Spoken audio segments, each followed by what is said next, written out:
Hello and welcome to the next video on medical topics in the DayZ Standalone. My name is Marino from the Trusted Medics of the Wasteland, and today's video is going to be about the various medical items in the game and what their functions are, and if they have a function at all, of course. I held off on this video as the new experimental build was on the horizon, and of course I wanted to bring you the most up-to-date information. Still, as always, everything I say is first of all absolutely subject to change during the development of DayZ, and secondly always to the best of my knowledge. If I come across new information, I will annotate it in the video, so make sure you keep those turned on, please. Medical items. I'll go through them alphabetically, so we'll start with A for alcohol tincture. It currently has, theoretically, two uses. Drinking it yourself, or forcing it into your target, which of course I would recommend, and treating your or another person's infected wounds. Drinking it may be tempting at first, but the hangover from it hits you quite hard. There is a 75% chance of light and 20% chance of medium food poisoning.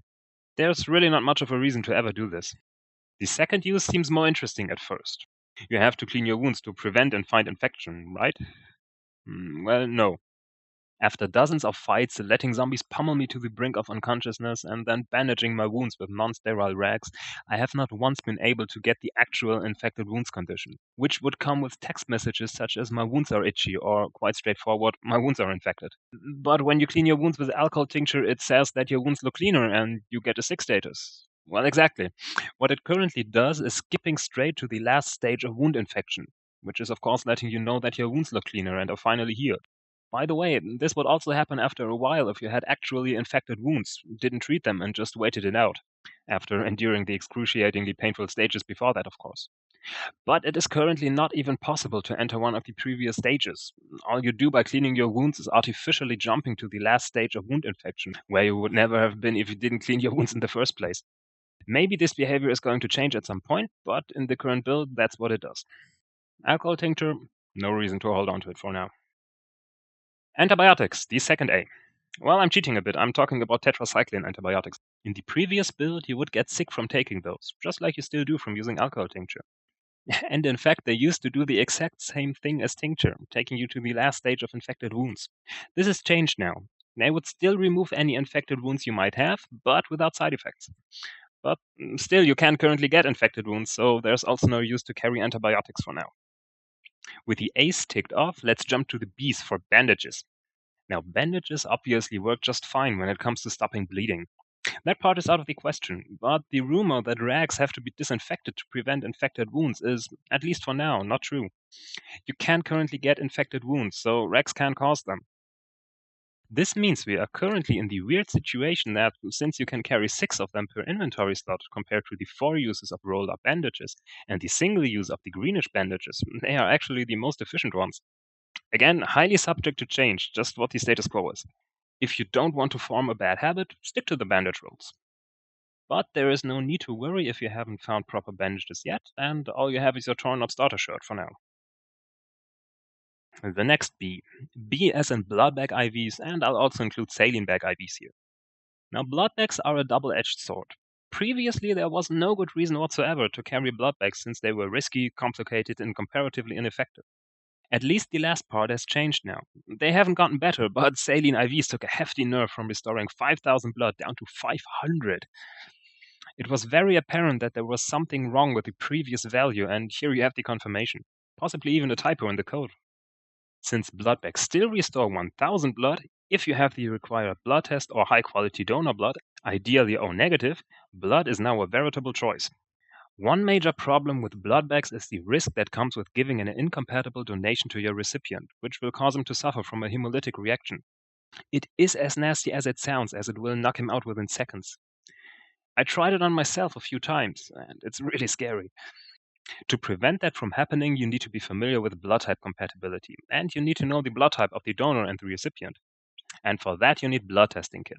Knowing your own blood type is always a good thing, and carrying a spare test for an emergency to test the blood of a patient is advisable. You may test your own blood, your patient's, a blood bag, or a syringe filled with blood with those tests. Syringes aren't required for the procedure, by the way. The test comes with a prick. If you don't want to take any chances or just want to stabilize an unconscious patient, a saline IV is perfectly fine and carries no risk whatsoever. So you may choose which version of the infusion you prefer. Dedicated medics will probably prefer blood bags, but if you don't want to bother with blood type, stick to saline. C as in charcoal tablets. They do cure light and medium food poisoning.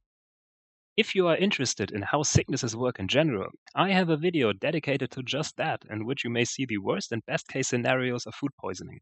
Charcoal tablets used to make you sick when you took them in the previous build, and in that video I also explain why that was the case.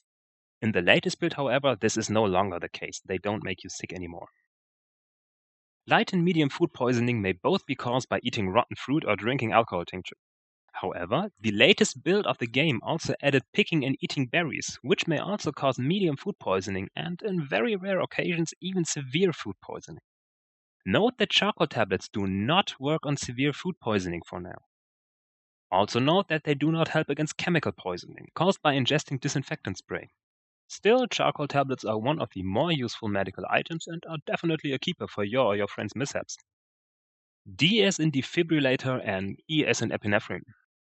First of all, no, you cannot revive dead people with a defibrillator. Sorry. They do not affect anything that's related to your health. Second problem, well, they actually currently only work on paper or, well, code, not in the game. But I can still tell you what they should do at some point. They can, well, in theory, be used to awaken a person from a certain type of unconsciousness. Therefore, I'm going to combine this with the epinephrine pens, which do work, by the way. Those serve the same purpose as Defibs. Be aware that there are two kinds of unconsciousness. One is caused by total blood loss. You are always unconscious below 500 out of your 5000 blood. Defibrillators and EpiPens are always useless in those cases, which means that a person that has been unconscious for more than a few minutes probably can't be brought back with them. You will need to restore their blood level with a blood bag or saline IV first, and they will come back to consciousness from that alone, so you won't need a Defib or EpiPen. Alternatively, if the person is healthy due to sufficiently high water and energy level and is not losing blood anymore, he will come back on his own through natural regeneration. Bandaging the unconscious person and waiting would be sufficient in those cases. Well, bandaging first is always advisable if the person is still bleeding, obviously. The second kind of unconsciousness happens when the shock value exceeds your blood level. What defibrillators and EpiPens do is setting your shock value to 0. Every time you take damage, you also gain some shock. It fades quickly, but if it is higher than your blood value, you black out.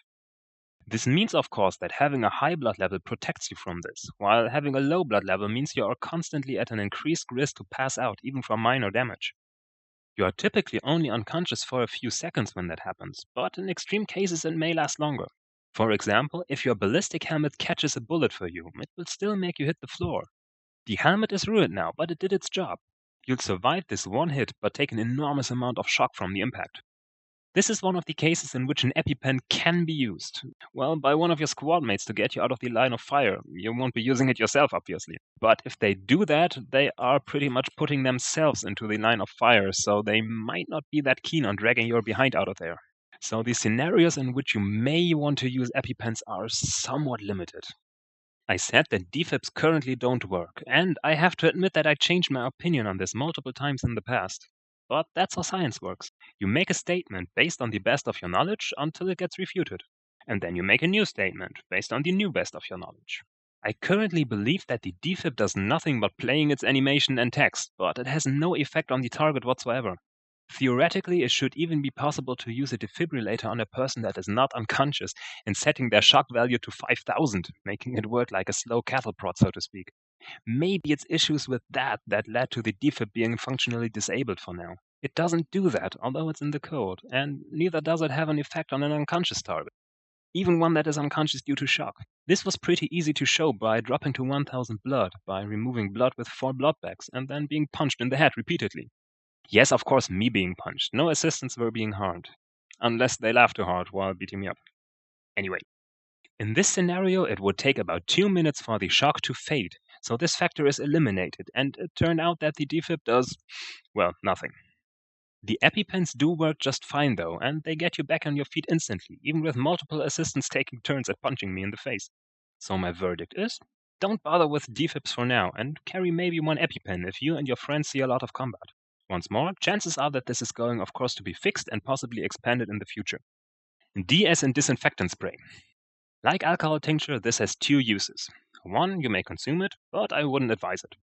The effect is chemical poisoning, which will probably be the end of you unless you know how to deal with it. See my video on understanding sicknesses and perhaps the time-lapse of chemical poisoning if you want further details. The second use is spraying it on an item and therefore disinfecting it. But like I stated earlier, infections aren't currently active in the game, so this serves no purpose whatsoever. It most certainly will once the infection system is rolled out, but for now you may as well ignore those white bottles. I as an injection vial is next. They seem to have a use at first. You can fill a syringe with the liquid it contains. But you can't do anything with that filled syringe, so the injection vial is useless at this point. Another subject to change, of course. IV starter kits do work as intended. You use them to convert a filled blood bag into a blood bag IV or a saline bag into a saline bag IV so they can actually be used. A saline bag takes up one slot and so does the IV starter kit, so combining them when you get the chance doesn't provide a benefit. Filled blood bags, on the other hand, take up two slots and need to be combined with an IV starter kit first anyway, so you may as well do that right away to conserve the inventory slot that the IV starter kit would take. If you plan to use any sort of infusions, you will need a few of those. Morphine autoinjector. Like in the mod, those can be used to treat broken bones. Now, those injuries are currently much rarer than in the mod, as you can only get them from falling and glitching into the walls, but currently not from combat. Well, yet. I tested this extensively by being whacked with shovels, crowbars, and monkey wrenches, and shot in various body parts. My dignity was hurt, but not my bones. Medical splints, which you may craft with wooden sticks and rags, have the exact same effects as morphine, and you may substitute it with them. Also note that those two items can be used to cure the moaning and groaning pain effect that sometimes plays for a while after taking damage. From what I can tell, it has no effect on gameplay. It might be the remnant of another condition that is currently functionally disabled. Once more, subject to change as development continues, of course. Still, if you find yourself suffering from those conditions frequently, you may as well hold on to a few morphine shots. The splint takes up 3 inventory slots, so, well, you'll have to decide for yourself if you want to sacrifice that amount of space. Next item, painkillers. Short answer, those don't do anything at all. There is no code associated with using them. Definitely going to be fleshed out in the future, but for now they are just a placebo. Don't bother picking them up and dump them if you still currently carry some. As for syringe is next. It can be used to take blood from a person or the fluid from an injection vial, but you can't inject the contents into a person at the moment, so not much use there. V for vitamins or vitamins. Well, those are pretty interesting. From what I can tell, they are going to have an effect on both the treatment, by reducing the duration of stages, and the prevention of diseases, by providing natural resistances. I expect them to play a major role in a future update that brings the dynamic infections and further diseases as an important factor along with disinfectants to fight off afflictions. But for now, I think those properties aren't being used yet, and vitamins don't do anything at the moment. There's currently no need to carry or take those. And for the last of the medical items, water purification tablets. Like I already hinted at multiple times, you can't currently get an infection, and that includes drinking from ponds. Doing so about 400 times should provide enough confidence on that one, I think. Also most likely going to change in the future, so don't forget about them entirely. By the way, there's also a glitch that causes the entire pack to disappear rather than a single tap when using them to purify a water container, so yeah, still some work to be done there. So to sum things up, medical items you should concern yourself with for the time being are bandage rolls and rags in a quantity you feel comfortable with, depending on how frequently you bleed. Between all the possible bandages, there's currently no difference in function as there are no infections caused by non-sterile materials, and they are equally good at stopping the bleeding. But don't bother with the green ones though, they are only one use per inventory slot. Do note, by the way, that several pieces of clothing, especially sturdy pants, masks and helmets, and to some extent regular hats and caps, provide some protection from bleeding. Charcoal tablets. They do their job against light and medium food poisoning, and although they don't help against chemical or severe food poisoning, I'd still always bring a pack of those. Saline bags and blood bags along with IV starter kits are now both worthwhile, and you will have to choose what you prefer. Risk-free stabilizing a patient with saline, or the extra care required when handling blood bags, but twice the amount of blood restored. Maybe carry a few of both, which I plan to do as a dedicated medic. If you do want to use them, you will need blood testing kits to verify the compatibility of donor and recipient, so those are on the same level of importance. If you have a knack for falling off ledges and just not dying, or if you can't stand the rants of your character, you may want to carry 1 or 2 shots of morphine. I wouldn't search for it specifically, but if you do come across some, just take it. Only partially useful would be medical splints first. They are just too large to carry around constantly. If you need to treat a patient that already broke his or her bones and there is no hospital around, it's easier to find some wooden sticks and rags nearby, and they will do the job. But personally, I probably wouldn't carry this splint unless I knew that it was needed. Replace it with morphine whenever you get the chance.